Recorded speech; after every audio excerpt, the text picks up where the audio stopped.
గజం కేవలం 500 రూపాయలతో 1210 గజాల భూమి కేవలం 6 లక్షలు మాత్రమే.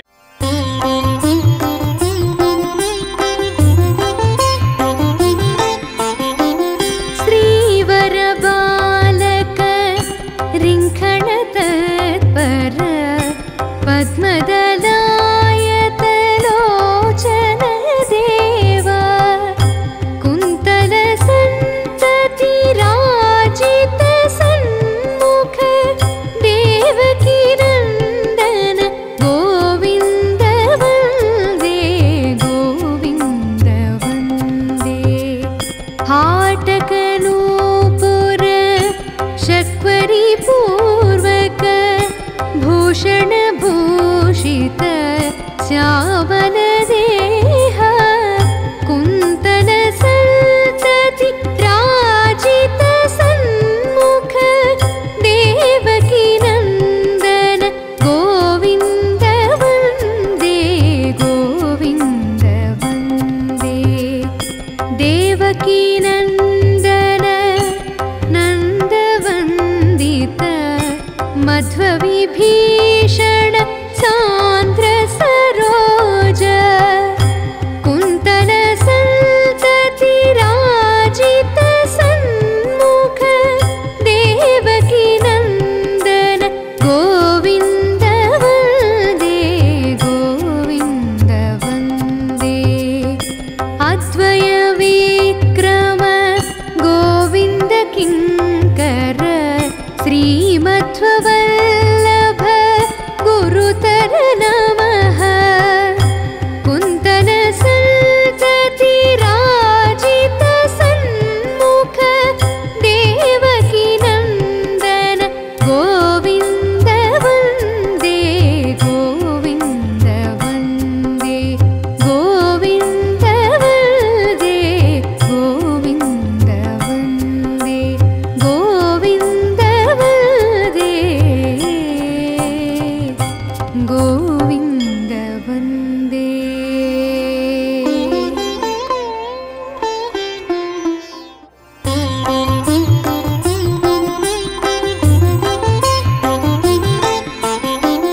श्रीवर बालक रिंखण तत्पर पद्मदलायतलोचन देव कुंतल संतति राजित सन्मुख देवकी नंदन गोविंद वंदे गोविंद वंदे हाटकनूपुर शक्वरी पूर्वक भूषण भूषित श्यामल देह कुंतल संतति राजित सन्मुख देवकी नंदन गोविंद वंदे गोविंद वंदे देवकी नंदन नंदवंदित मध्वविभीषण सांद्र सरोज कुंतल संतति राजित सन्मुख देवकी नंदन गोविंद वंदे गोविंद वंदे अद्वय विक्रम गोविंद किंकर श्रीमध्ववल्लभ गुरुतर नमः कुंतल संतति राजित सन्मुख देवकी नंदन गोविंद वंदे गोविंद वंदे गोविंद वंदे गोविंद वंदे गोविंद वंदे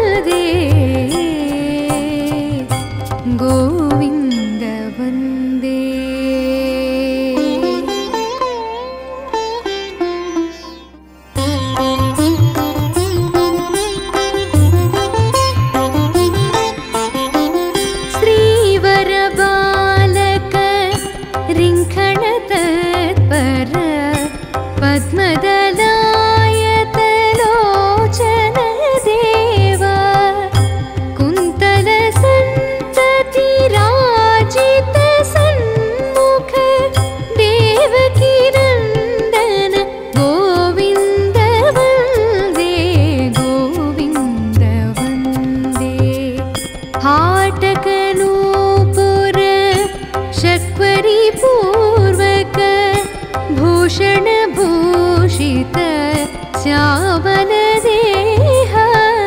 कुन्तल सन्तति राजित सन्मुख देवकी नन्दन गोविन्द वन्दे गोविन्द वन्दे देवकी नन्दन नन्दवन्दित मध्वविभीषण सान्द्र सरोज कुन्तल सन्तति राजित सन्मुख देवकी नन्दन गोविन्द वन्दे गोविन्द वन्दे अद्वय विक्रम गोविन्द किङ्कर श्रीमध्ववल्लभ गुरुतर नमः कुन्तल सन्तति राजित सन्मुख देवकी नन्दन गोविन्द वन्दे गोविन्द वन्दे गोविन्द वन्दे गोविन्द वन्दे गोविन्द वन्दे गोविन्द वन्दे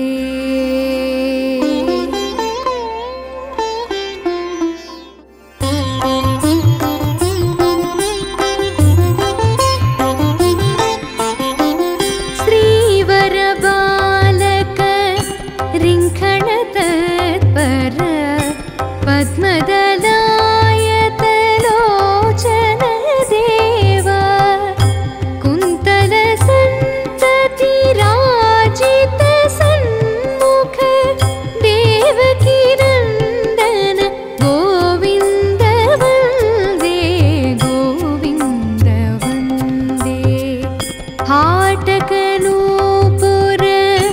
शक्वरी पूर्वक भूषण भूषित श्यामलदेह कुन्तल सन्तति राजित सन्मुख देवकी नन्दन गोविन्द वन्दे गोविन्द वन्दे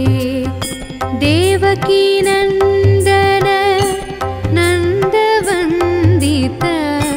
मध्वविभीषण सान्द्र सरोज कुन्तल सन्तति राजित सन्मुख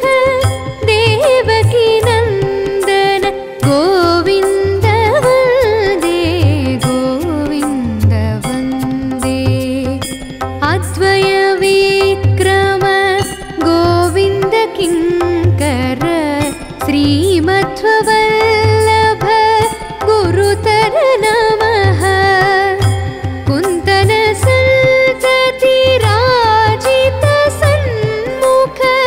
देवकी नन्दन गोविन्द वन्दे गोविन्द वन्दे गोविन्द वन्दे गोविन्द वन्दे गोविन्द वन्दे गोविन्द वन्दे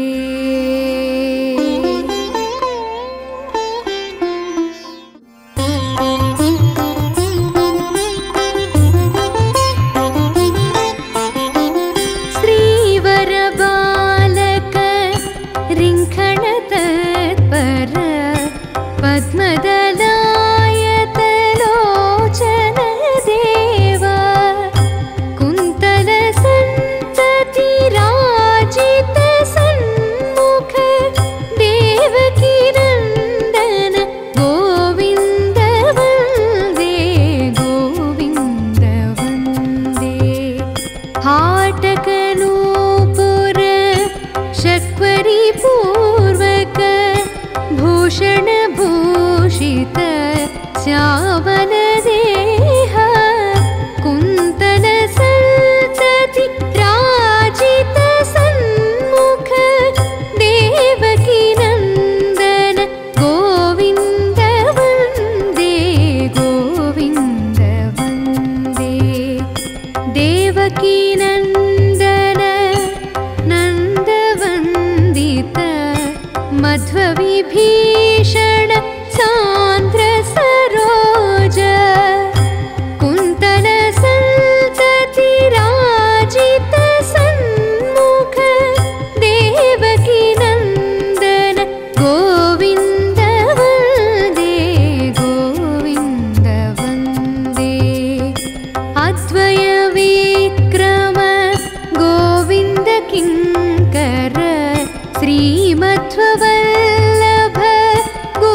गुरुतर नमः कुन्तल सन्तति राजित सन्मुख देवकी नन्दन गोविन्द वन्दे गोविन्द वन्दे गोविन्द वन्दे गोविन्द वन्दे गोविन्द वन्दे गोविन्द वन्दे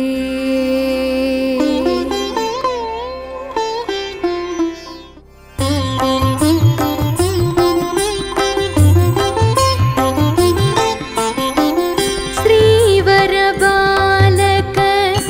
रिङ्खण तत्पर पद्मदलायतलोचन देवा कुन्तल सन्तति राजित सन्मुख देवकी नन्दन गोविन्द वन्दे गोविन्द वन्दे हाटकनूपुर शक्वरी पूर्वक भूषण भूषित श्यामल देह कुन्तल सन्तति राजित सन्मुख देवकी नन्दन गोविन्द वन्दे गोविन्द वन्दे देवकी नन्दन नन्दवन्दित मध्वविभीषण सान्द्र सरोज कुन्तल सन्तति राजित सन्मुख देवकी नन्दन गोविन्द वन्दे गोविन्द वन्दे अद्वय विक्रम गोविन्द किङ्कर श्रीमध्ववल्लभ गुरुतर नमः कुन्तल सन्तति राजित सन्मुख देवकी नन्दन गोविन्द वन्दे गोविन्द वन्दे गोविन्द वन्दे गोविन्द वन्दे गोविन्द वन्दे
श्यामलदेह कुन्तल सन्तति राजित सन्मुख देवकी नन्दन गोविन्द वन्दे गोविन्द वन्दे देवकी नन्दन नन्दवन्दित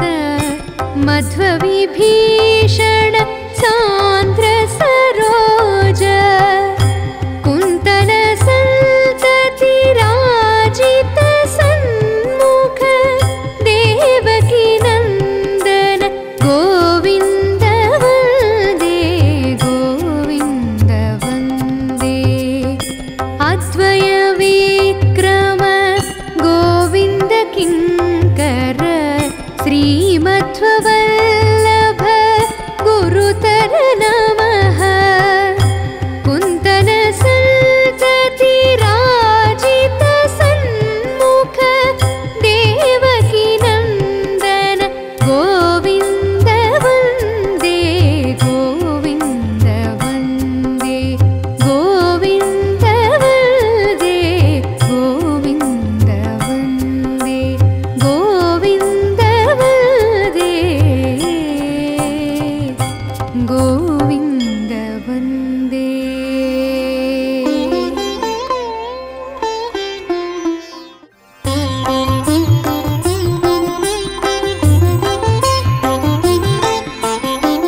श्रीवर बालक रिङ्खण तत्पर पद्मदलायत लोचन देवा कुन्तल सन्तति राजित सन्मुख देवकी नन्दन गोविन्द वन्दे गोविन्द वन्दे हाटकनूपुर शक्वरी पूर्वक भूषण भूषित श्यामलदेह कुन्तल सन्तति राजित सन्मुख देवकी नन्दन गोविन्द वन्दे गोविन्द वन्दे देवकी नन्दन नन्दवन्दित मध्वविभीषण सान्द्र सरोज कुन्तल सन्तति राजित सन्मुख देवकी नन्दन गोविन्द वन्दे गोविन्द वन्दे अद्वय विक्रम गोविन्द किङ्कर श्रीमध्ववल्लभ गुरुतर नमः कुन्तल सन्तति राजित सन्मुख देवकी नन्दन गोविन्द वन्दे गोविन्द वन्दे गोविन्द वन्दे गोविन्द वन्दे गोविन्द वन्दे गोविन्द वन्दे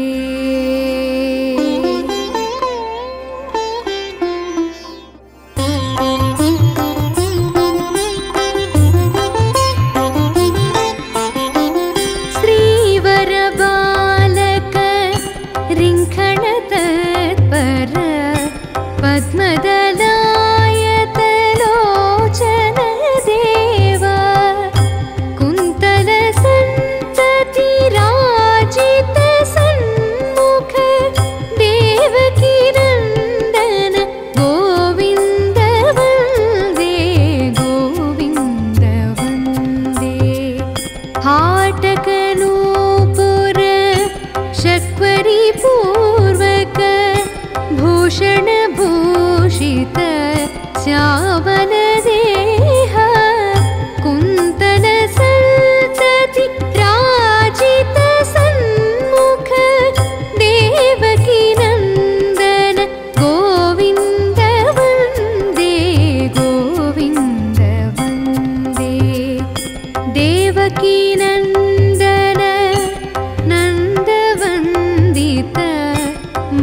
मध्वविभीषण सान्द्र सरोज कुन्तल सन्तति राजित सन्मुख देवकी नन्दन गोविन्द वन्दे गोविन्द वन्दे अद्वय विक्रम गोविन्द किङ्कर श्रीमध्ववल्लभ गुरुतर नमः कुन्तल सन्तति राजित सन्मुख देवकी नन्दन गोविन्द वन्दे गोविन्द वन्दे गोविन्द वन्दे गोविन्द वन्दे गोविन्द वन्दे गोविन्द वन्दे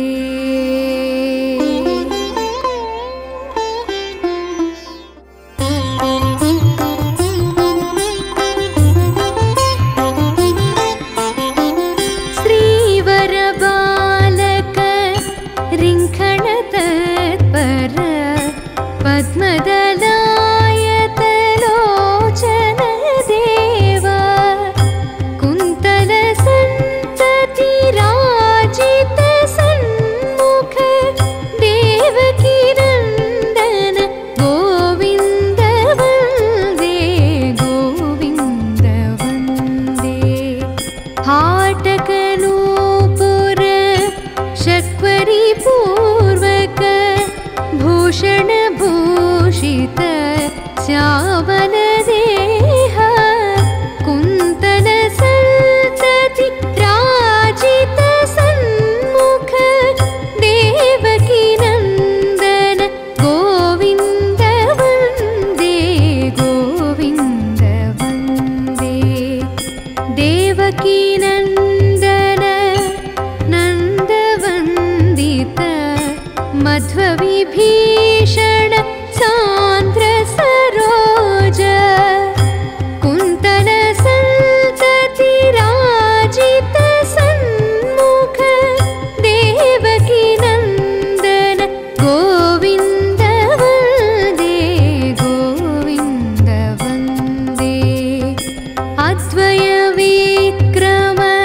गोविन्द किङ्कर श्रीमध्ववल्लभ गुरुतर नमः कुन्तल सन्तति राजित सन्मुख देवकी नन्दन गोविन्द वन्दे गोविन्द वन्दे गोविन्द वन्दे गोविन्द वन्दे गोविन्द वन्दे गोविन्द वन्दे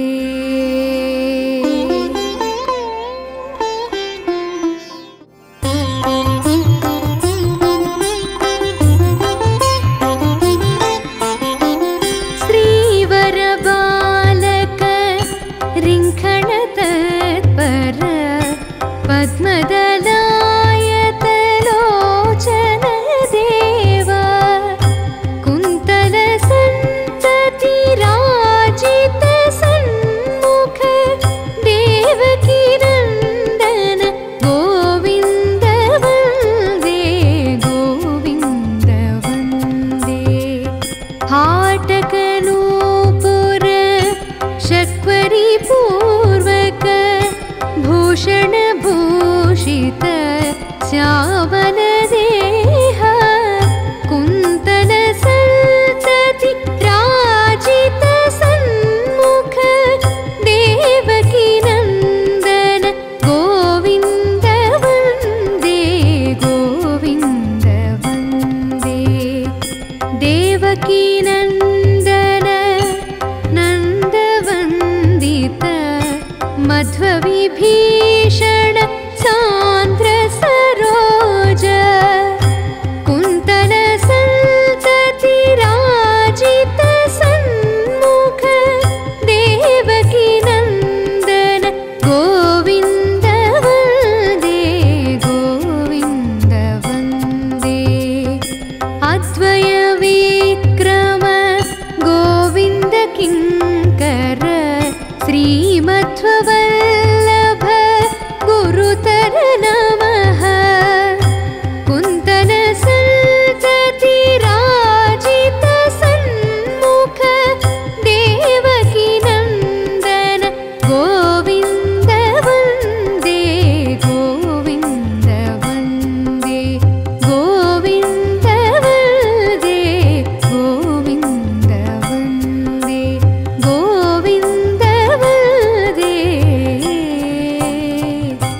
गोविन्द वन्दे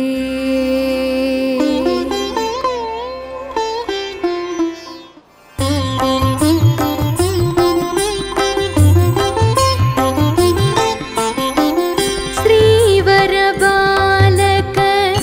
रिङ्खणतत्पर पद्मदलायतलोचन देवा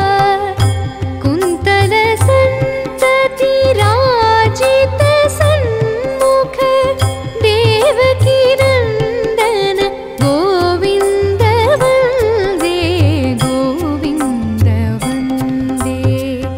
हाटकनूपुर शक्वरी पूर्वक भूषण भूषित श्यामल देह कुन्तल सन्तति राजित सन्मुख देवकी नन्दन गोविन्द वन्दे गोविन्द वन्दे देवकी नन्दन नन्दवन्दित